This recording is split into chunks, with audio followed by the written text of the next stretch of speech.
not have a cyber security law in place. If you want to look at the information technology law as India's cyber security law, then you would be disappointed, to say the least. And you can't even blame the lawmakers because the law was formed in the year 2000. Cybersecurity was nowhere on the horizon.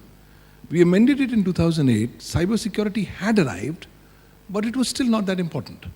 So consequently, we have not amended the law after that.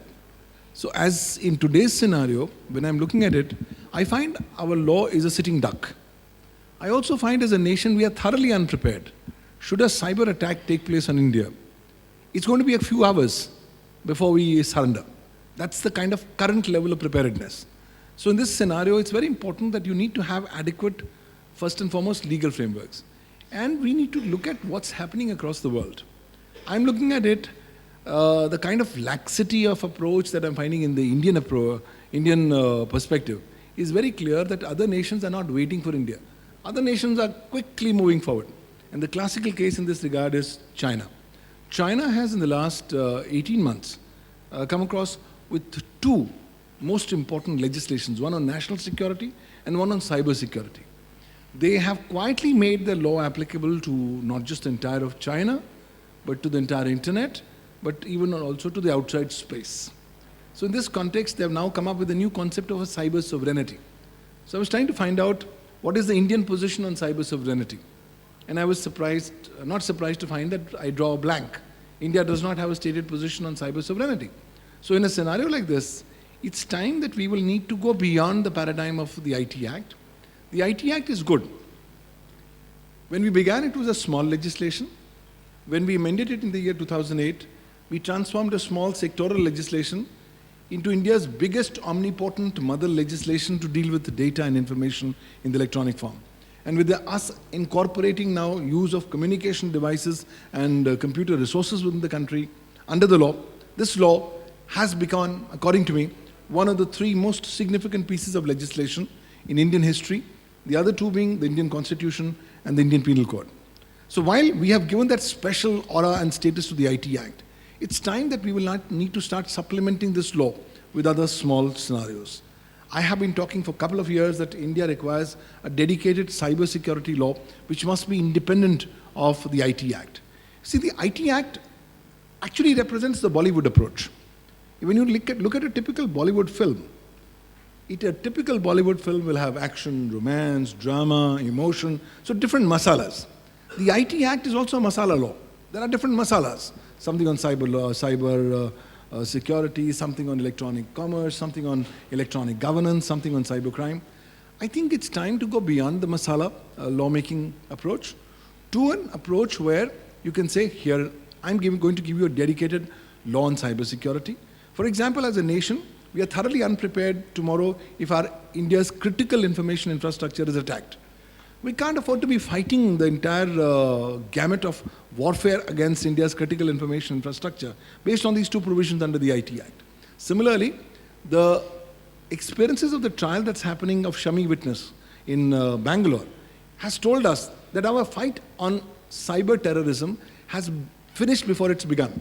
Because the cyber terrorists today are structuring their activities in such a manner that their activities cannot be brought within the ambit of Section 66F of the Information Technology Act. On top of it, I'm very clear, as a nation, you cannot fight cyber terrorism with one single provision. You will need to have extensive legal provisions, you need to have extensive presumptions, and you need to have distinct summary court trials for these procedures. Now, in 2017, I'm today doing a case of a cybercrime which got registered in the year 2000. So if in a typical cybercrime matter, it's going to take 17 years for first stage not to be over, it's time for us to revisit our entire approaches. A few years back, the CBI made a survey. They wanted to find out how much time typically it takes for them to get information from any service provider outside India. And they found out that on an average, it's going to take them 3 years and 4 months. So it's time that we will have to give the MLAT a complete go-by. Sorry, if you are going to be located in India, great, you are covered under Indian law. We go a step further. We need to build on what Section 1 and Section 75 of the Information Technology Act states, which says you can be anywhere in the world, so long as your activities impact a computer, computer system or computer network physically located within the territorial boundaries of India, you will be governed by this law. It's high time that we start assuming more jurisdiction. There's actually nothing stopping the police from registering cases against the service providers. Why should it not be done? If they're not giving information, let them be their problem. If they are playing with fire, then they need to be prepared for the consequences of playing with fire. I see no reason why service providers cannot be booked as co-accused if they fail to give information, and if they're asking us to come to the MLAT route. Sorry, we don't recognize that. It's time that you need to give some effective remedies to people who are affected. When I look at cybercrime convictions, I'm surprised. The first cybercrime conviction, I was the counsel for the complainant in the year 2003. Almost 14 years down the line, when I look at it, the kind of quantum of cybercrime convictions, I'm disappointed because it's not even 3-digit numbers. It's a 2-digit number that we're talking of. So, on top of it, with Supreme Court now complicating the challenges of prosecution by coming up with historic milestone electronic evidence law in the form of Anwar PV versus PK Bashir, it's become a nightmare to get electronic evidence proved in a court of law. Primarily because Supreme Court says, if you're not going to follow these parameters, if the certification is not going to be there, we will treat your electronic evidence as waste paper basket material. And their two-tiered approach that they've adopted in Anwar versus Bashir has further complicated. They have opened up two doors. Number one, the first door is of admissibility. You fulfill the conditions under 65B, give a certificate, and your evidence becomes admissible. Sorry, what does that mean? It only means it gets taken in by the court. However, that's not the end of the matter. Anwar versus Bashir opens up a second window. It says, sorry, even after it's been brought inside, if the opposite party or the defense says, sorry, it's tampered, altered, or manipulated, then again begins the stage 2, where the onus is back upon you to prove that the said evidence has not been tampered, altered, or manipulated in any manner whatsoever. So in these kinds of parameters, when India has distinctly decided we are not going in the direction of a Council of Europe's Convention on Cybercrime, when we are not a party of any international arrangement in this regard, at a time when we are taking thought leadership and getting events like the GCCS, the Global Cyber Conference in India in November, I think it's time that we need to revisit the law. It's time we need to do far more capacity building. It's time we need to come up with specific deterrent provisions. And more significantly, we will need to do a lot of work in terms of capacity building amongst the judiciary, amongst the law enforcement agencies. Because at the end of the day, these are two twin agencies which will tomorrow determine what will be India's success rate vis-a-vis prosecutions per se. I've been talking for quite some time that India requires distinct cybercrime courts. Why? Because cybercrime is now happening across the world. When we started our journey in the year 1998, when India was toying up with this idea, cyber was way in the horizon.